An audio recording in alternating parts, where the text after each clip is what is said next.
Hello, Brooke with the Restoration Project here, talking about the core of courageous leadership and what that means to me.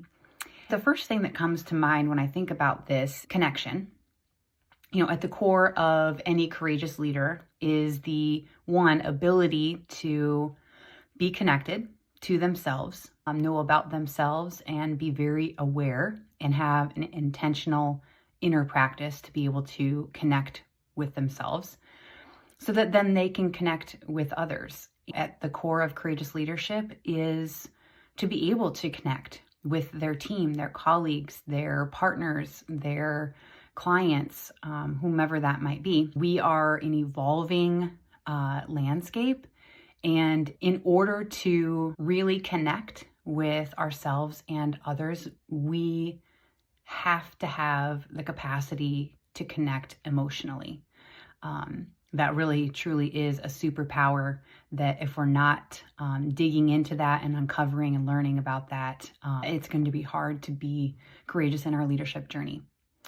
The other thing that comes to mind for me when I think about this is the intentionality of doing and saying what you mean. What I say is in fact reflected in my actions. This is a difficult one in particular because, I think that as leaders, we have a default that we have to have all the answers and we have to carry all of the weight. And that's just simply not true. If we're able to be open and curious and have a willingness to allow space for things to evolve and change and bring others into the conversation, and in fact, not be the smartest person in the room, right? The final point that I would say on this topic is the willingness to ask a lot of intentional questions. One that comes to mind for me is just a quick example is, oftentimes we're asking for feedback and we're doing it in a way that, we're saying, do you have any feedback for me? And usually we're not getting a lot of response. And then we think that no news is good news, which is not true most of the time.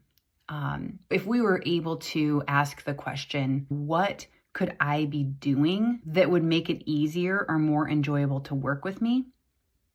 Or what could I stop doing that would make it easier or more enjoyable to work with me? That's a specific question that's going to gain specific feedback, right? We have to be curious and have the willingness to continue to be a lifelong learner in order to show up as a courageous leader. Thanks for listening. We'll talk to you soon.